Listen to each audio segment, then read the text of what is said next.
Bien, continuamos con la plática. Habiendo visto estos antecedentes así a abuela pluma, aunque ustedes ya lo pudieron haber advertido en argumentación jurídica, es mucho más rico que este listado, el contenido de cada uno de esos pensamientos, de cada uno de esos autores. Vayamos a que las características de este pensamiento crítico.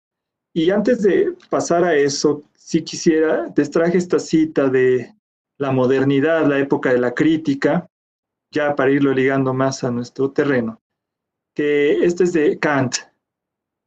Precisamente sus libros se titulan Crítica del juicio, Crítica de la razón pura. Eh, y nos dice Kant, nuestra época es de modo especial la de la crítica.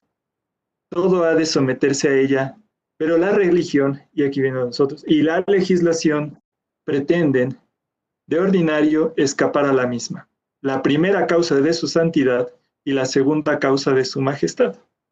Sin embargo, al hacerlo despiertan contra sí mismas sospechas justificadas y no pueden exigir un respeto sincero, respeto que la razón solo concede a lo que es capaz de resistir un examen público y libre. Entonces tenemos ya crítica, razón, eh, que sea un examen público y libre.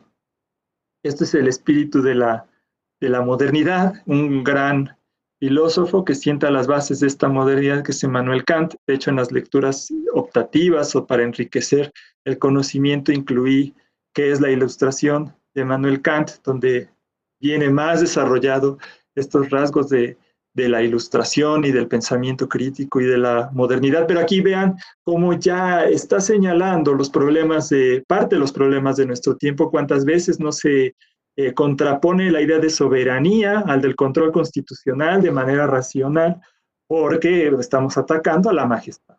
Entonces, el soberano no tiene límite, el soberano no puede sujetarse a la razón porque es el soberano. Y la libertad solo prosperaría en un Estado, al menos ese es el Estado de Derecho, el Estado de Constitución, donde el soberano no es tan soberano y tiene límites que están establecidos en la Constitución o que se derivan racionalmente de la Constitución. Y que viene la gran pregunta, que es la Constitución. Bueno, ya abriríamos otro campo, ¿no? Y hay control de la Constitución. Pero veamos, cuando se pertrecha la ley en la soberanía o en las facultades, y esto es algo que cuando tenemos un ámbito de discreción es porque puedo y porque puedo y lo hago, entonces puedo decir cualquier cosa, entonces generamos sospechas de que ando algo y que no podemos exigir respeto sincero. Y aquí hay otros dos conceptos que probablemente ya han oído en otras clases, que es autoritas y potestas. No es lo mismo tener la potestas que ganarse la autoritas. No es lo mismo la majestad que ganarse el respeto que nos da la razón. Procuraríamos que en un Estado de Derecho las normas tuvieran una construcción razonable o racional. No racional desde un punto de vista absoluto en el que no hubiera ningún espacio de discreción, pero sí un control desde la razonabilidad que pudiera prosperar la libertad. Y aquí traigo otra cita de un gran autor constitucionalista que también nos va a hablar de esta defensa del pensamiento crítico, de la crítica, y es Norberto Bobbio. Norberto Bobbio, esto está en su autobiografía, y él lo menciona porque su hijo estaba involucrado en unas manifestaciones del 68, y su editor Einaudi, que él era profesor, le pidió que intercediera para detener a su hijo y ver la posibilidad de que pudiera neutralizar las manifestaciones. Entonces, Bobbio le escribe una carta y le dice, y en la carta le dice, cultura es equilibrio intelectual. Bobbio se negó a intervenir, Bobbio se negó a hacer lo que le pedían para detener el movimiento, las manifestaciones estudiantiles del 68. Y él le contesta a su editor en una carta, cultura es equilibrio intelectual. reflexión crítica, sentido del discernimiento, aborrecimiento de toda simplificación, de todo maniqueísmo, de toda parcialidad. Esto lo escribe en 68. Él refiere que cuando mandó su autobiografía al editor Einaudi, él incluyó un capítulo que se llamaba La libertad inútil, parte de su pesimismo, su decepción por lo que había pasado con el mundo de la segunda mitad, ya casi al finalizar el siglo XX, y esa decepción lo llevó a titularlo La libertad inútil. Y el editor le contesta y le recuerda lo que él había escrito sobre la libertad, sobre el pensamiento crítico. Entonces terminaron quitando ese capítulo que se llamaba La libertad inútil. Al menos la libertad nos ha dado un paso, o va de la mano, el generar una cultura en la que existe este equilibrio intelectual, en el que haya una reflexión crítica. Y aquí ya vemos objetivos muy claros de lo que tendríamos que evitar si queremos insertarnos en esta cultura, en este ejercicio de libertad, es aborrecer toda simplificación, el maniqueísmo, la manipulación y cualquier parcialidad. Y entrando ya a lo que es pensamiento crítico desde los Estados Unidos de América y que influye mucho para el diseño del temario y de exponerlo de manera más práctica, aterrizada, estos consejos sobre pensamiento crítico, surge con una necesidad que se detectó en Estados Unidos, en América, en los años 80 del siglo pasado, y que está constantemente incidiendo esa necesidad, esa crítica a la educación, de que la educación se vuelve en una acumulación inconexa de habilidades e información que envejece. Acumulamos habilidades e información que envejece de manera inconexa. ¿Cuántos de ustedes no han tenido la experiencia de que hay la sensación de que lo que uno aprende en la facultad le sirve de muy poco para empezar a practicar en un juzgado? El oficio de ser secretario o de ser juez se va a aprender en los juzgados.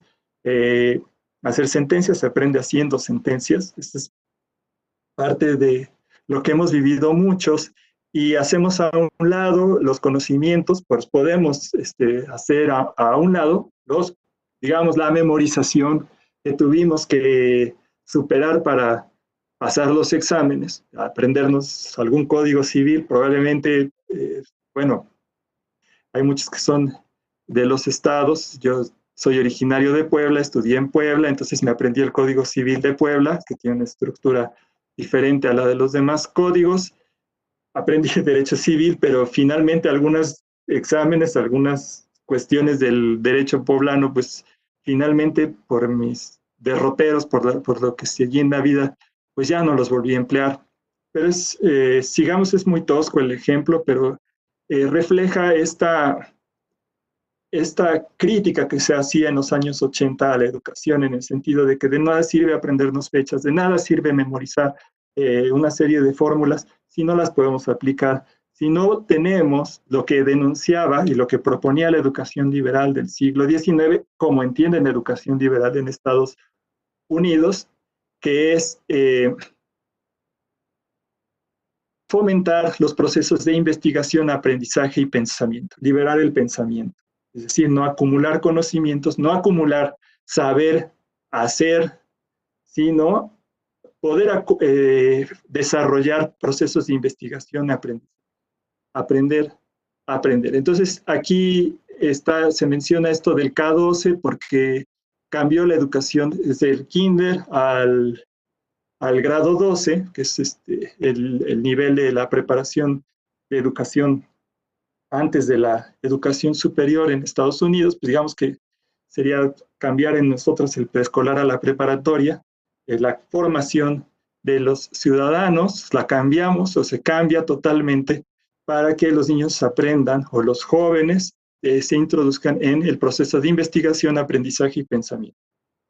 Esta denuncia, esta crítica, la tenemos en nuestro sistema educativo y constantemente nos están bombardeando con esta información, y esta es la prueba PISA de 2018, y así nos van a evaluar para, de manera estandarizada, de acuerdo con la OCDE. Entonces veamos, en promedio de lectura, México tuvo 420 y el promedio de la OCDE está en 487. En matemáticas, 409, OCDE promedio 489. Y promedio en ciencias, 419, 489. Entonces, los exámenes que se hacen en PISA, algunos exámenes estandarizados universales, le dan mucha importancia a la comprensión de lectura, al razonamiento lógico matemático, y de nada, ahí empieza a chocar nuestro sistema educativo, en los que a veces, con tal de cumplir los programas o la forma en que estaban diseñados, cada vez se han ido haciendo ajustes, pero la forma en que estaban diseñados, bueno, al menos lo que a mí me tocó en mi infancia, algunas, era precisamente memorizar datos. Y a veces se cumple esto, a veces es por un desahogo de la función educativa, de que nos da prisa por terminar los programas, entonces terminamos, resuélvete esto de la manera más sencilla o apréndete estos datos, con esto pasas la materia, pero pasar la materia con algún mínimo de memorización o con memorización de datos inconexos no nos ayuda de nada. Por ejemplo, héroes de la revolución, fechas más importantes de los movimientos históricos mexicanos, aprenderse de memoria las leyes de Newton, finalmente en algún momento se nos van a olvidar si solamente quedaron en la memoria. La memoria es importante, pero es más importante o es muy relevante adquirir el conocimiento y saberlo emplear y saber cuándo usarlo. En la cultura, cuando hablamos de pensamiento crítico, bueno, hasta aquí es la necesidad de la aproximación al pensamiento crítico, esta necesidad del sistema educativo y en la formación se acusa en nuestro país, se denunció en Estados Unidos de los años 80, hay estudios de pedagogía, hay estudios hechos por filósofos en Estados Unidos, que tienden a sintetizar, a darnos de manera digerida estas pautas del pensamiento crítico. Aquí en esta diapositiva, ahí hay 2 páginas donde hay información sobre pensamiento crítico. De hecho, la primera lectura obligatoria está tomada de uno de ellos. Ahí se dan cursos en línea sobre pensamiento crítico. Y esa era esta idea de transmitir o difundir de manera sencilla a los Estados Unidos, a todos los niveles, el pensamiento crítico para tratar de resolver este problema que se había acusado en los años 80. Entonces, prácticamente el desarrollo del pensamiento crítico viene de los años 80 hasta nuestros días con este nombre y esta orientación. Ahora, no todo lo que se dice en esos cursos de pensamiento crítico se debe tomar como recetas, ellos mismos lo dicen, también traen cierta ideología, entonces parte de la formación de pensamiento crítico es cuestionar y cuestionar también esa otra parte, pero tomar lo que ha funcionado. Entonces, pensamiento crítico va hacia tener un mejor conocimiento, aprender a aprender de una manera diferente a solo memorizar o solo aprender a hacer cosas. No es nada más aprender a caminar o aprender a escribir o aprender a leer, porque aprender a decodificar, a leer, eso es una parte, es un saber hacer, pero también necesitamos que obtener el sentido de los textos, no nada más decodificar, saber que ahí hay una O, hay una T y dice otras, sino también saber qué inferencias puedo sacar de otras formas de buen pensamiento y cómo lo que estoy escuchando o lo que estoy leyendo se incorpora a mi memoria y lo puedo usar después y lo puedo asociar y lo puedo distinguir de otro conocimiento, y eso cómo puedo llevarme a cuestionarme las propias concepciones que yo tengo del mundo, de la vida, y cómo puedo eso usarlo para mi beneficio. En la cultura existen otras formas de mencionar el buen pensamiento en la sociedad, no tanto desde este punto de vista del pensamiento crítico. Entonces, de alguna manera, no es pensamiento crítico en el sentido que he venido exponiendo las siguientes acepciones. Pensamiento creativo. Van a encontrar libros de pensamiento creativo, sobre creatividad. Es importante para desarrollar un pensamiento crítico las técnicas de la creatividad, porque hay que pensar alternativas, hay que solucionar problemas de manera distinta, pero el pensamiento creativo, como se suele entender en la sociedad, no es pensamiento crítico. El pensamiento crítico no se reduce al pensamiento creativo, y hay algunos libros de pensamiento creativo, pero que abordan una cuestión distinta al pensamiento crítico. Puede haber personas muy creativas, pero que no se critican su forma de pensar, o no se preocupan sobre cuál es el valor del pensamiento y cómo evaluarlo. Ni siquiera analizan su pensamiento, entonces pueden darse contradicciones de grandes creadores, pero que son autoritarios, o que no mueven un solo ápice al pensamiento fundamental, aunque tienen una gran creatividad, y para la sociedad pueden tener un pensamiento creativo. Pensamiento intencional o cinético. Este se refiere a que también es pensamiento, cierta inteligencia que nos permite, el pensamiento que nos permite desarrollar actividades, y sobre todo físicas o en movimiento. Hay un tipo de pensamiento que se desarrolla mucho en los deportistas, al desarrollar una actividad de otros. Solo un futbolista tiene un pensamiento cinético, y hay grandes cracks que tienen ese pensamiento muy desarrollado. Y para la gente van a decir, esto es muy inteligente, tiene un pensamiento superior al de los demás, sí, superior en su ámbito, sin duda es superior al de los demás, su capacidad, su habilidad, su conocimiento del espacio, los movimientos, pero no nos estamos refiriendo en pensamiento crítico a ese tipo de pensamiento. Pero tampoco podemos desconocer que existe ese pensamiento meditativo. Es el pensamiento que se desarrolla mediante la meditación, y hay estrategias de meditación. El pensamiento crítico no tiene que ver con ponerse a meditar, y la meditación puede ser muy importante, puede ayudar, hay un avance en la meditación personal, pero en la sociedad se puede pensar que esto también es pensamiento, y pensamiento, pero de tipo meditativo. El pensamiento crítico no tiene que ver con, no vamos a hacer ejercicios de meditación para desarrollar el pensamiento crítico, pero tampoco desecho que eh, se le llame pensamiento al pensamiento meditativo, o a los ejercicios derivados de la meditación. Hay un pensamiento de máxima alerta, volveremos sobre él, o pensamiento instintivo, es el que nos permite responder de manera rápida, como los soldados, o algunas actividades en las que se requiere tener alerta máxima y tener respuestas rápidas. Un grado de pensamiento, de aprendizaje, que nos permite reaccionar ante situaciones sorpresivas o de peligro. No todos tenemos desarrollado ese tipo de pensamiento, algunos nos quedamos paralizados ante situaciones de peligro, no sabemos cómo reacciona. Nuestro pensamiento instintivo no es tan eficaz, aquí tiene más desarrollado un pensamiento instintivo.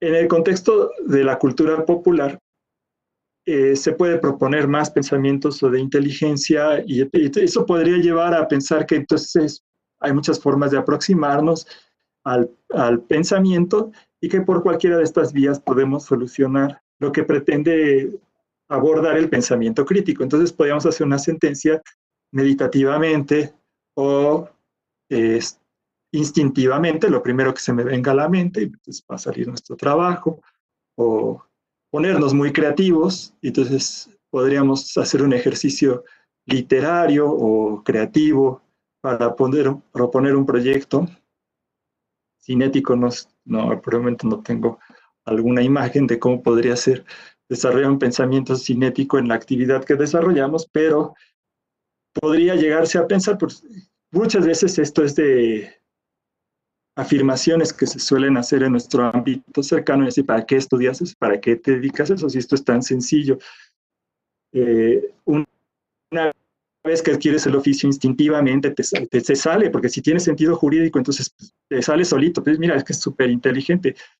Abre el expediente y empieza a dictar. Hay gente que tiene tanta práctica que dicta instintivamente los proyectos, o puede parecer que haya quien se ponga, que tenga un pensamiento creativo, pero y da la impresión de que está dando resultado, pero no es a lo que nos referimos cuando intentamos desarrollar el pensamiento crítico, que es estudiar la racionalidad, estudiar la razón, las exigencias de un pensamiento que exige la modernidad de reflexión, estudiar cuáles son sus criterios y tratar de uniformar, tratar de aprender cuáles son las bases para desarrollar ese tipo de pensamiento que nos va a ayudar a mejorar en una actividad intelectual. En una actividad intelectual que va a ser evaluada con los criterios racionales y en los que tiene que ver la lectura de comprensión, en los que tiene que ver la capacidad o el pensamiento lógico,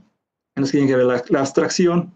Y entonces, aunque todo esto pueda funcionar en lo personal, no desdeño que estos también sean rasgos positivos, el pensamiento crítico no se puede reducir, ni podemos pretender desarrollar nuestra actividad solo enfocándonos o pensando que estas son las vías para hacerlo. Bueno, aquí puede parecer burdo, pero en la vida cotidiana hay muchos consejos que pueden andar por estas vías de lo que se entiende en la cultura en general por el pensamiento.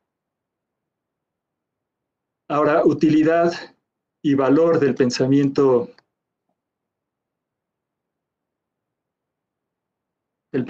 crítico. Primero, la utilidad era que mencionan los autores es mejorar las calificaciones, entonces esto va a ser un beneficio personal inmediato, un beneficio inmediato que se puede reflejar en estudiar mejor, en obtener ciertos objetivos académicos, mejorar ciertos problemas o solucionar ciertos problemas de aprendizaje, pues eso es que lo más inmediato, una utilidad o valor de estudiar o de saber un poco más de pensamiento crítico. Ahora, otra es lo que nos había mencionado, lo que ya había atacado la educación liberal, y que desde Descartes nos libera. Entonces, al ser libres, tenemos que aprender a aprender en un espacio de incertidumbre que genera la libertad. El aprendizaje en un contexto muy simplificado de la escolástica, pues era aprender a los grandes autores, memorizar las grandes afirmaciones de las que uno no podía salir y las pautas de argumentación, y sobre ellas ir construyendo, y la creatividad se daba sobre ese discurso ya dado. Entonces era muy difícil demostrar afirmaciones distintas a las verdades ya dadas desde el pensamiento de la autoridad, sea Aristóteles, sea Tomás de Aquino. Bueno, un ejemplo, pues, el nombre de la rosa demuestra parte de esa polémica de apartarse de la autoridad, o de cómo estaba ese manuscrito o esa obra de Aristóteles sobre que hacía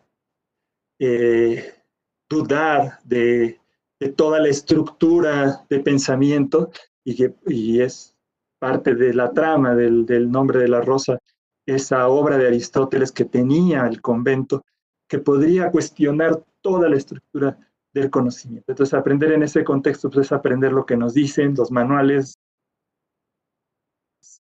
lo que está aceptado. Pero aprender a aprender en un contexto de constante cambio y de libertad es un poco más complicado. Ahí reina la incertidumbre, es el cambio el que está presente, y entonces se exige aprender a aprender. Y hay parte de una consideración o de una necesidad, es que el conocimiento de la licenciatura caduca en nuestro tiempo, que no se había escrito a principios del 2000, pero no sé, a lo mejor va, y más en nuestro país, creo que es sano antes, caduca cada 4 años, pero si nosotros vemos se realizan reformas constitucionales, tan solo reflexionen cuántas veces han oído el término cambio de paradigma. Esta reforma es un cambio de paradigma, hay que cambiar nuestra cultura. ¿Cuántas veces hay una apelación a cambiar la cultura? Cuando fue la reforma de 2011, fue un cambio paradigmático. Bueno, pero antes, el sistema acusatorio, cambio paradigmático. Reforma laboral, cambio paradigmático. Transparencia, cambio paradigmático. Entonces, a mí a veces me da la impresión de que el paradigma se vacía un poco de ese contenido que Kuhn le había dado originalmente, porque entonces parece que ahora el paradigma es el paradigma del cambio. Y en cada momento tenemos que estar cambiando nuestra concepción, nuestros conocimientos de base, porque la transformación social y las reformas constitucionales derivadas de las exigencias del cambio, de la globalización, de las necesidades de nuestro tiempo, nos obligan a estar cuestionando lo que aprendimos.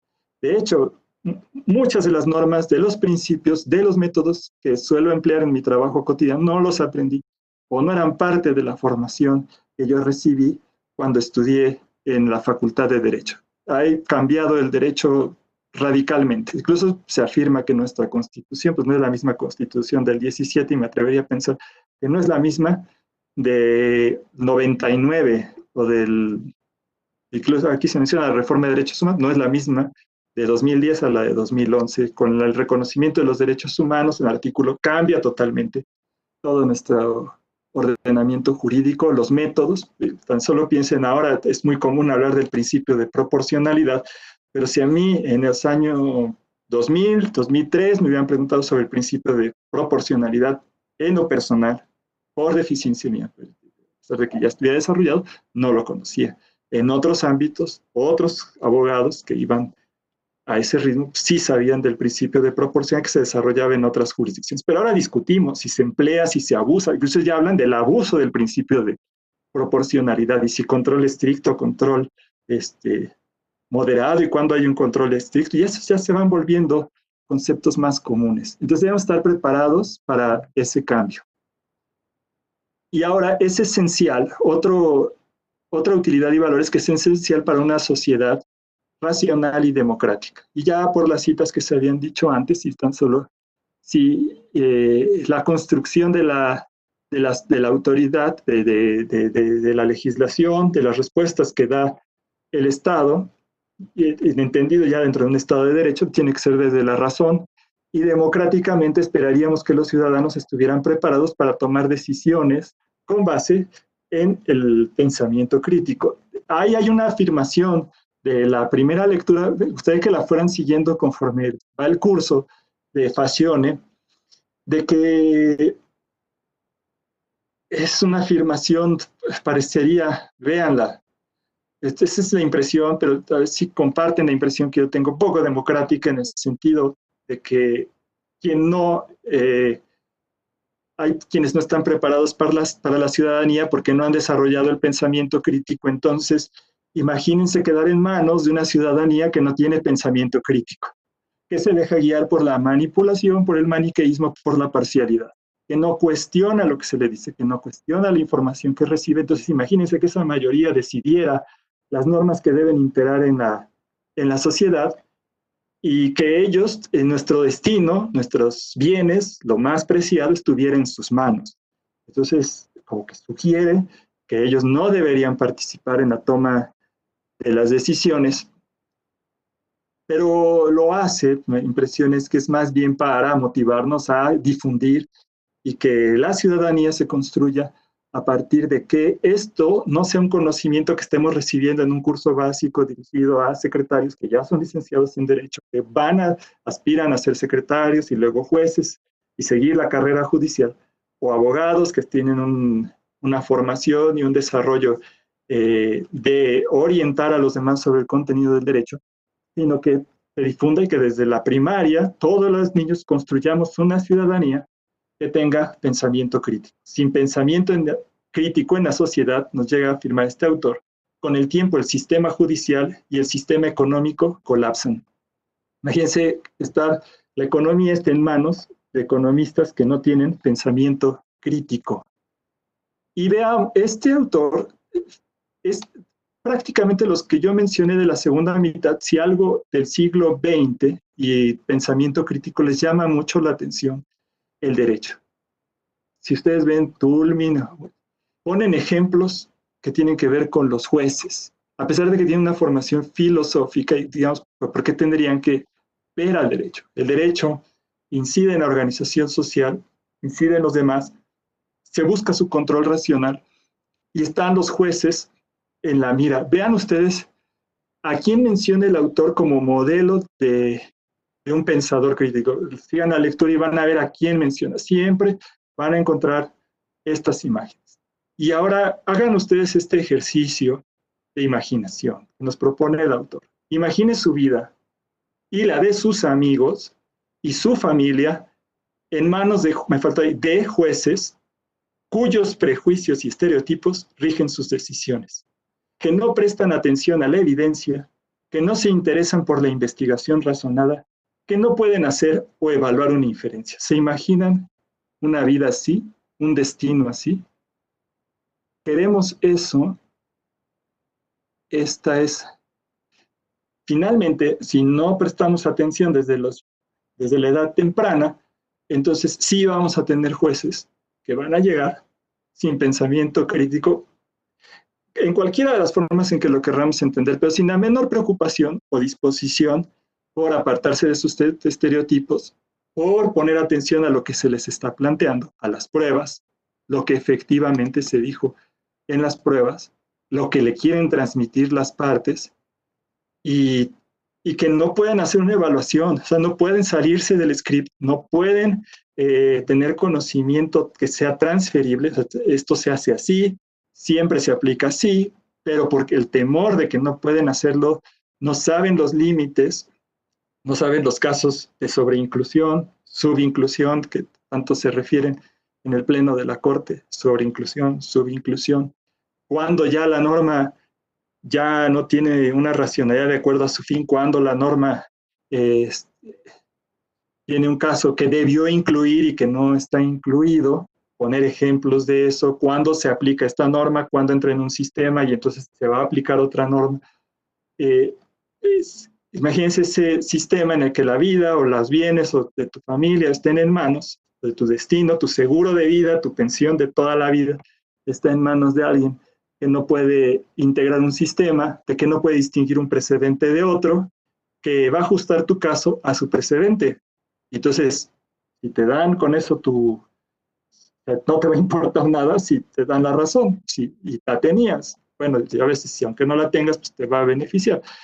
Pero si no te dan la razón y además adviertes que tenías la razón, el conflicto va a seguir presente en la sociedad.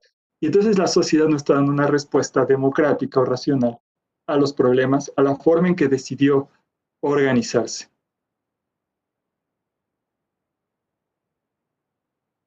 Y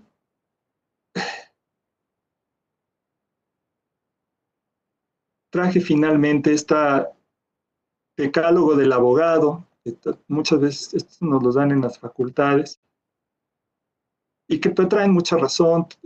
No es propiamente de la tradición de pensamiento crítico americana, es de Eduardo Couture, pero nos dice: estudia, el derecho se transforma constantemente, si no sigues sus pasos serás cada día un poco menos abogado. Esta idea de aprender a aprender, que el derecho se está transformando constantemente, no es algo novedoso, sino que así es el derecho, tenemos que aceptarlo y saber y trabajar con ello.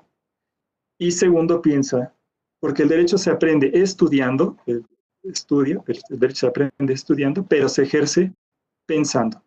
Ya que aprendí, ya que tengo el conocimiento, entonces tengo que emplearlo pensando, y pensando críticamente para poder aplicarlo a las diferentes situaciones que se van presentando en el ejercicio profesional.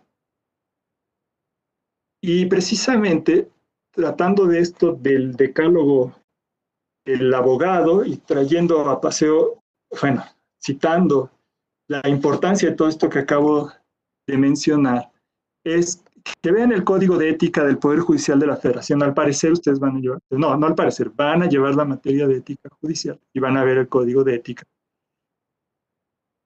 Y el código de ética se basa en los principios que están reconocidos o establecidos en el artículo 100 de la Constitución, se articula a partir de esos 5 principios.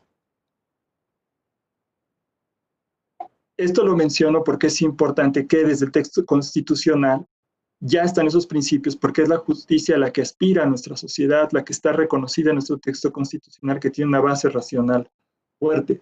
La decisión judicial, conforme a nuestra estructura, desde el 17, 16, 17 y el 100, la organización del Poder Judicial, es una posición de jueces, una burocracia judicial, de un poder judicial con una carrera judicial, en la que hay división de poderes y que se espera que los jueces sean profesionales del derecho y que desde el derecho, con las normas de racionalidad del derecho y a partir de las normas previamente legisladas por el legislativo, decidan las controversias. Es en términos generales y además la judicatura es garante de los derechos fundamentales. En ese contexto, entonces, el Código de Ética desarrolla 3 principios que son vertientes de la independencia: independencia externa, independencia como imparcialidad, independencia como objetividad, independencia de sí mismo. Entonces, esta objetividad, pensamiento crítico, va apuntando hacia la objetividad en el sentido de que estemos conscientes de nuestros prejuicios y aprensiones, y precisamente es estar consciente de esas, de esos desvíos que puede haber en la razón por nuestra manera propia de pensar, porque dice el código, va a decidir conforme al derecho y no por su forma personal de pensar, pero se refiere a prejuicios, estereotipos, a lo que el juez no quiere cambiar, a pesar de que no tiene la razón y que es contrario al derecho. Entonces, esas influencias que vienen de uno mismo, de lo que aprendió, de tu propia formación, y que van a sesgar tu decisión, sesgarla en contra de la protección de los derechos, en contra de la debida interpretación del uso del derecho que se espera o la expectativa del derecho que tiene nuestra sociedad. Un ejemplo de ello es la perspectiva de género. Muchos de nosotros fuimos educados en una sociedad machista o en el machismo. Nos es útil el machismo, no lo cuestionamos y así leemos el derecho. Incluso podemos pensar que las acciones con las mujeres es pura demagogia y no sirven para nada. Y así vamos a juzgar. Entonces ahí estaríamos fallando en la objetividad, porque hay una denuncia social que tenemos que estudiar, tenemos que repensar nuestra propia estructura de base mental, de lo que aprendimos desde la niñez, de lo que tiene que ser un hombre, una mujer, esta estructura binaria, y dar una lectura distinta al derecho y hacernos cargo de todos esos aprendizajes. Otro principio que es importante, y aquí me comentan que ya vieron la materia de ética, entonces ya no profundizaré, pero es relevante para el tema, que es el profesionalismo, que es esto. Para ser juez, secretario, se requiere tener el título de licenciado en Derecho. Eso implica que ya tuvieron la educación básica, media superior, que tienes una estructura, conocimientos y saberes aprendidos que están certificados por tu título. Pero se espera que actúes como un profesional. Y un profesional estudia constantemente para estar actualizado en sus conocimientos y se espera que actúe racionalmente. Finalmente, de excelencia tiene una serie de virtudes y ustedes van a ver que todas esas virtudes, muchas de ellas, tienen aplicación en esta actividad del pensamiento, el pensamiento como actividad y su control. Entonces, tanto desde el punto de vista del decálogo del abogado, como desde el punto de vista de nuestras exigencias de derecho, el propio ordenamiento jurídico, a lo que aspiramos en una sociedad democrática, en un Estado de Derecho, que se manifiestan, y así debe leerse el Código de Ética del Poder Judicial de la Federación, justifican o le dan valor a la materia de pensamiento crítico.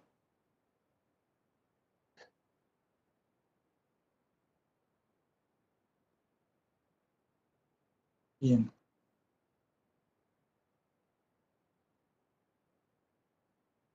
Hasta este punto, ¿alguna duda, comentario? Hagamos una recapitulación de lo que acabamos de mencionar.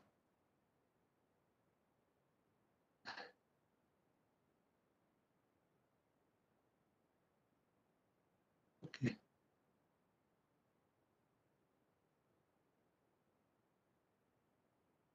Bien, para seguir la plática de hoy, espero que comiencen ya la lectura del doctor Peter Falcone. Vienen en orden las lecturas. Para estas dos primeras clases es importante esa primera lectura. Hay todavía para mañana no es necesario que lleguen a lo de los sesgos, los sistemas de pensamiento, pero sí algunos conceptos y si pueden ubicar el, de qué, cuántas formas tiene el autor de referirse al pensamiento crítico, al pensamiento, que cuando él conecta la idea de pensamiento crítico, ¿qué expresiones usa?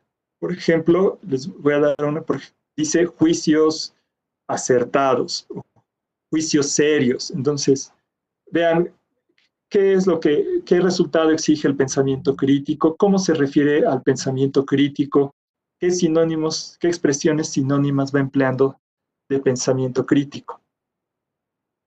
Ahora, de esta primera clase, de esta primera sesión, entonces, la materia la vamos, a partir de este momento, nos vamos a basar en el desarrollo que han hecho los Estados Unidos de América, bueno, al menos en esta primera lectura, sobre pensamiento crítico que se han retomado por algunas lecturas desde la pedagogía de nuestro tiempo, de manera que podamos seguir esa pauta sin desconocer que tiene antecedentes mucho más ricos. Y de hecho, estas exposiciones prácticas tienen una base en la filosofía tradicional muy profunda, pero no es nuestra intención desarrollar esas bases filosóficas y que vemos que se remontan a la Grecia clásica, con Platón, con Sócrates, Platón, Aristóteles. Entonces, si ustedes tienen la disposición, tienen la inquietud, pues nunca dejarían de aprender y tendríamos que estar leyendo constantemente las grandes obras del pensamiento desde Sócrates, Platón, Aristóteles y enriquecernos por la forma en que ellos han resuelto los problemas. Y algo que es también aplicable a pensamiento crítico y que yo sugería en redacciones, no es únicamente ir a un libro de historia de la filosofía y ver quién fue Sócrates, Aristóteles, Platón, Descartes. Eso nos ayuda a ubicarnos, a tener el mapa. Ilustra, y es tal vez como algunos aprendimos filosofía en la preparatoria. Lo enriquecedor es ir a los autores directamente, a los diálogos, ir al Teteto, al Crátilo, a la República, a la retórica, y seguir el pensamiento del autor, seguir cómo ellos construyen su pensamiento.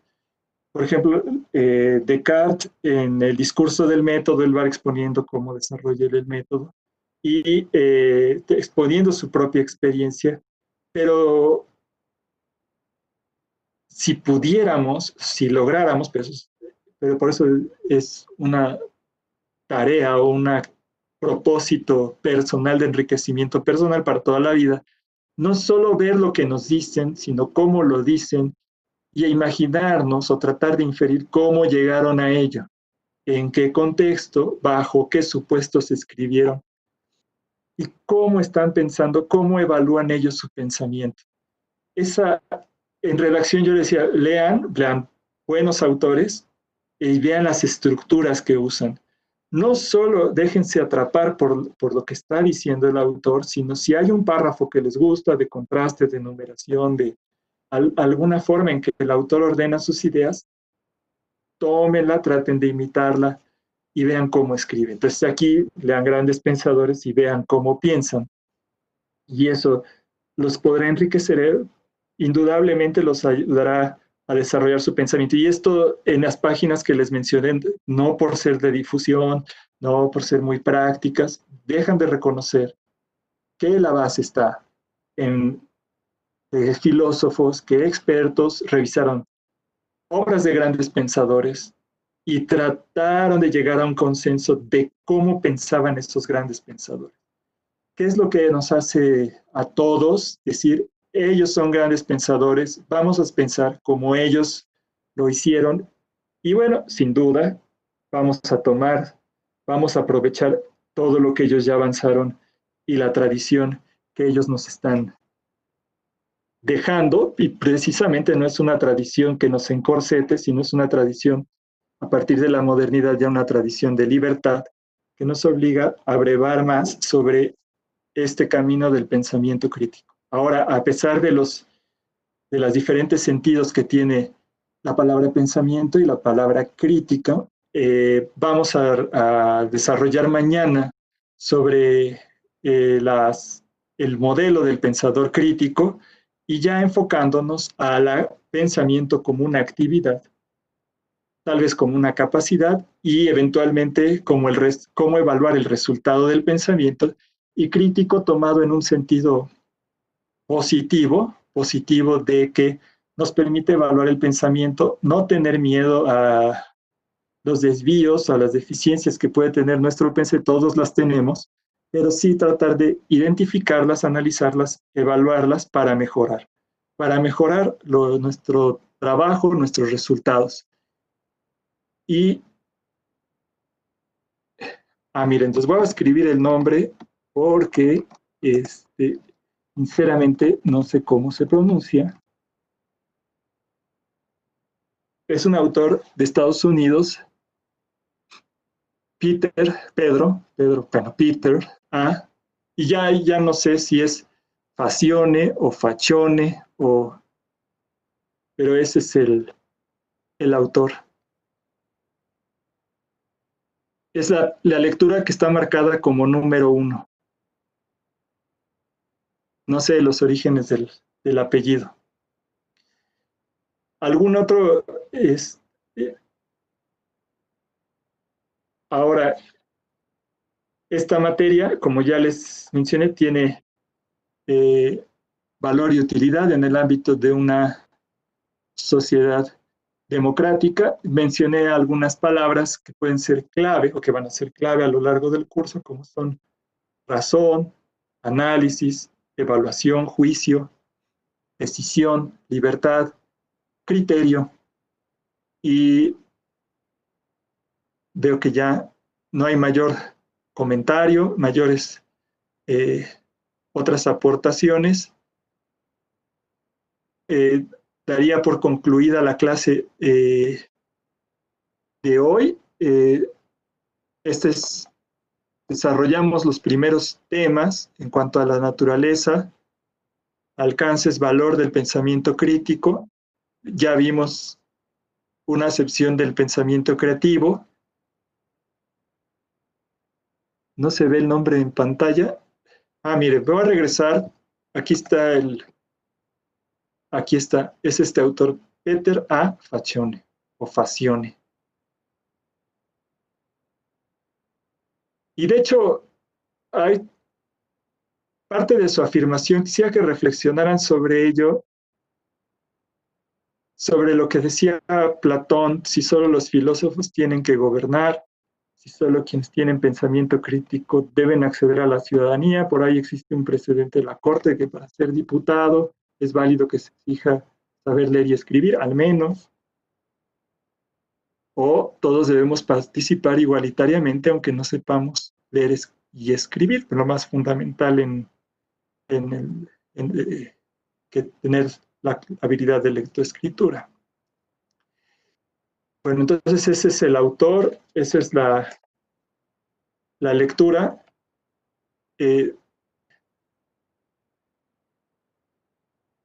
Esta lectura, me preguntan si está en el material de apoyo.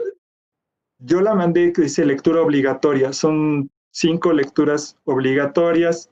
Esta de Faccione, si no está en el aula virtual, por alguna razón técnicamente no pueden acceder a ella, se puede descargar fácilmente de internet. Ponen Faccione, pensamiento crítico y dice importancia y necesidad del pensamiento crítico y les va a aparecer ese texto.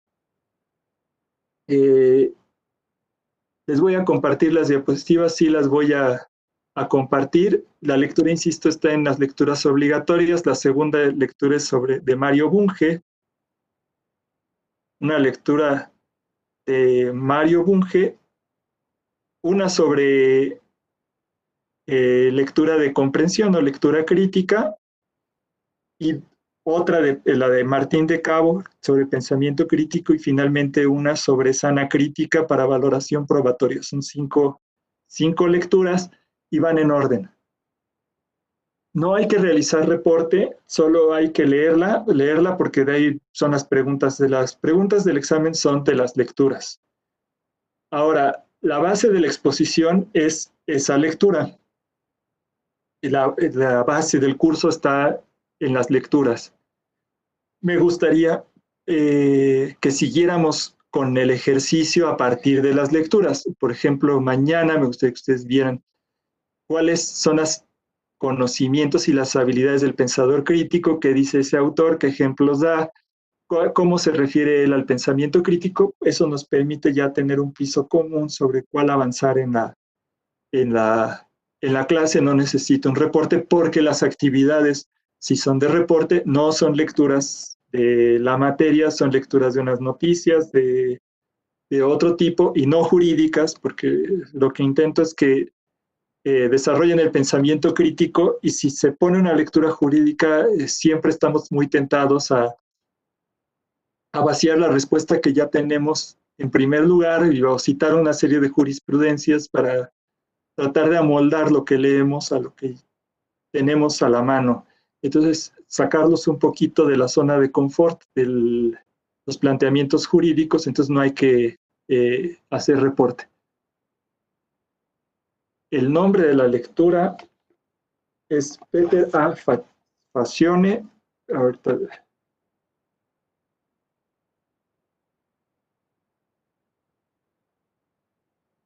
Pensamiento crítico, ¿qué es y por qué es importante?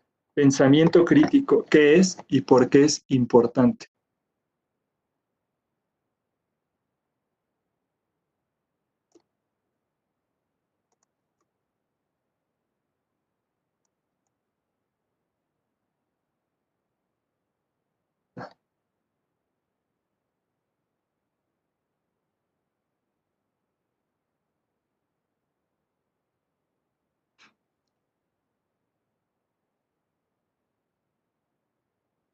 Bueno, si ya no existe otra pregunta, duda, cuestión o comentario, damos por concluida la primera sesión y nos vemos mañana a las 8. Muy buen día. Muchas gracias.